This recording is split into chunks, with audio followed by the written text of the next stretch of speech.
Welcome back, guys. We just got done talking about Jordan Larson, her aiming for back-to-back Olympic gold medals, and how she's all prepping for that. Very excited to watch her. We're now going to transition into our next segment where we're going to talk about how much the WNBA rookies are making, and this is really interesting to know. The base salaries depend on where the player stands on the draft pick. And WNBA salaries have long been the topic of debate and concern, with players advocating for greater compensation and recognition of their contributions to the sport. Some of the players most affected by the salaries in WNBA are those that are just starting their careers in the competition. Rookies often get the worst end of the stick when it comes to compensation, and we will be getting into that.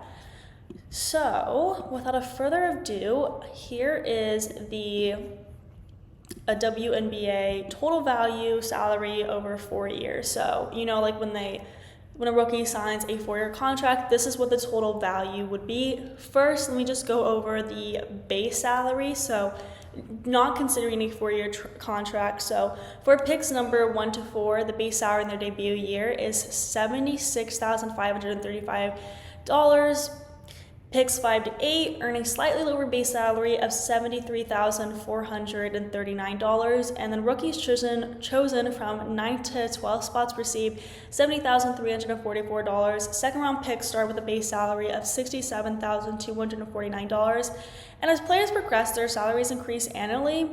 The rookie scale ensures structured growth, and players can also earn more through endorsements, bonuses, and incentives. Veteran stars negotiate higher salaries based on experience and accolades. The rookie salary is a big difference from the salary of some other famous and legendary WNBA players. For instance, Jackie Young of the Las Vegas Aces has the highest average salary in the WNBA for the 2024 season. She's making $252,450 for the 2024 season as a part of a 2-year, $504,900 contract. The WNBA continues to increase player salaries year after year due to inflation and growing popularity. The average salary in 2022 was $102,751 and an increase to $147,745 ahead of the 2023 WNBA draft. So that's about a $40,000 increase. If the trend increases, the average salary will likely increase again for the 2024 season, and obviously, hopefully it will. There are currently 21 players making at least $200,000 per season, which is good. Veterans of the league like Ariki Ogunbowale,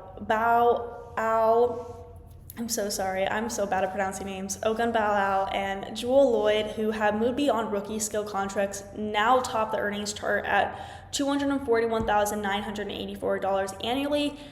However, it's important to mention that the average WNBA salary was $147,000 in 2023, which is still a fraction of the average NBA salary, which we will get into.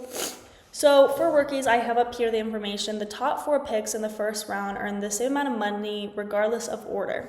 So this is for the total of 4 years, what the value looks like. So picks 1 to 4 have a total value of $338,056, and then picks 5 to 8 have a total value of $324,383, and then picks 9 to 12 have a total value of $310,718. Picks 13 to 24 have a total value of $297,045, and lastly, picks 25 to 36 have a total value of $276,830. And when you're looking at this, the salary is a lot different, or the total value salary is a lot different than when you look at what their net worth is. Like, for example, Angel Reese's net worth is, I think, $1.7 million, and that's obviously a lot different than what their salary is. But this is I guess the base salary of a 4-year contract for that draft pick. And this is not an exact value of what each person in each pick is making. Just wanted to clarify that this would be kind of the base salary or an estimate. So for many WNBA players, including rookies, substantial income comes from endorsements and off-court endeavors. Like Caitlin Clark, for example, exemplifies this trend very well. Despite a modest rookie salary, she amassed approximately $3.4 million from name, image, and likeness deals this past season with major brands like Nike and Gatorade. As the WNBA gains popularity with record-breaking viewership numbers and increasing public support, the conversation about fair compensation is more relevant than ever. With players like Clark poised to raise the profile of the league further, the hope is that these discussions will pave the way for a more equitable future in professional women's sports. These amounts the rookies are making stand in stark contrast to NBA rookies, where the top pick can earn a staggering $10.1 million in their debut season. I'm literally going to repeat that, $10.1 million in their debut season. That's insane. Compared to what these WNBA rookies are making as their base salaries. The disparity highlights the ongoing discussions and efforts for increased pay and recognition in women's basketball. So to be more specific, I'm going to get into all the WNBA rookies' total one-year salary. So just as a reminder, this is 1 year, what the rookie would be making, compared to what I just showed was the 4-year contract salary total value. So the first pick has a total value of $10,133,900. That's a lot of money. That's a lot. And then the second pick for the NBA rookie was $9,067,000. Third pick was $8,142,400, and the fourth pick was $7,341,100. I was going to include more after the fourth draft pick, but those numbers, though, they were long. They were long numbers. I was like, I don't think I can say that high of numbers for that long.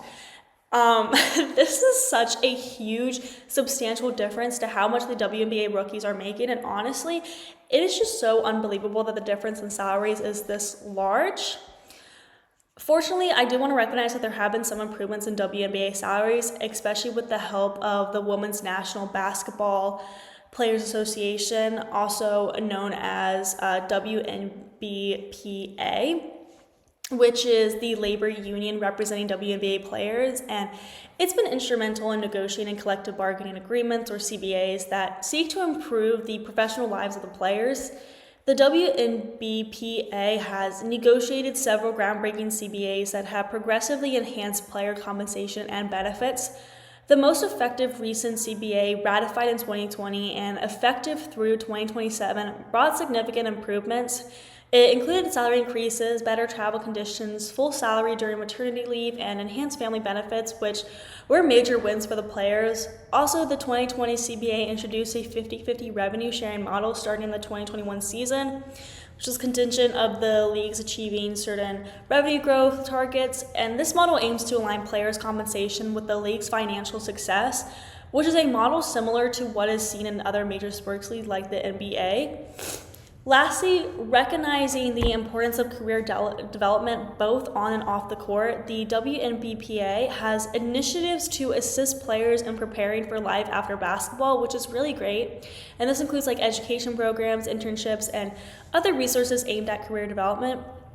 There's a lot that needs to be considered when discussing how much WNBA rookies are making, and it makes me really optimistic to see that the WNBPA has been successful in advocating for more equal and fair pay opportunities for the WNBA compared to the NBA players. Compared to the NBA rookie salaries, though, the WNBA rookies are not making a good amount at all, and it is very much upsetting to look at these numbers side by side. I mean, obviously, I'm not saying that the W rookies' salaries are bad salaries. That's a lot of money in general. Just looking at the amount of money is a lot of money. But compared to how much the NBA rookies are making, it is not it's obviously not fair. It's not equal at all. And you can't even compare the two because there's such substantial difference, it feels like, if that makes sense. I'm hoping that with the increased media attention on women's sports and the WNBA in particular, the rookie salaries and salaries of those WNBA players that are famous and have been around for much longer can increase. It is upsetting to see the difference, but it is interesting to see how much each of your top pick people are making. And another thing to note is that the total value for each draft isn't as much difference as in the NBA rookie players, where you have like a difference in $1 million in salary, whereas like in the WNBA rookies, you have like from 1 to 4 to 5 to 8, you have a difference in like a little bit over $10,000. So it's a very different dollars, but also you have to consider that this is a lot less money than how much the NBA rookies are making in 1 year. So it is pretty crazy to look at. Just want to bring attention to that. So now we are going to go into our last segment where we're going to be talking about Caitlin Clark's debut. Before that, we're going to be taking a very short break. So I will be back really soon.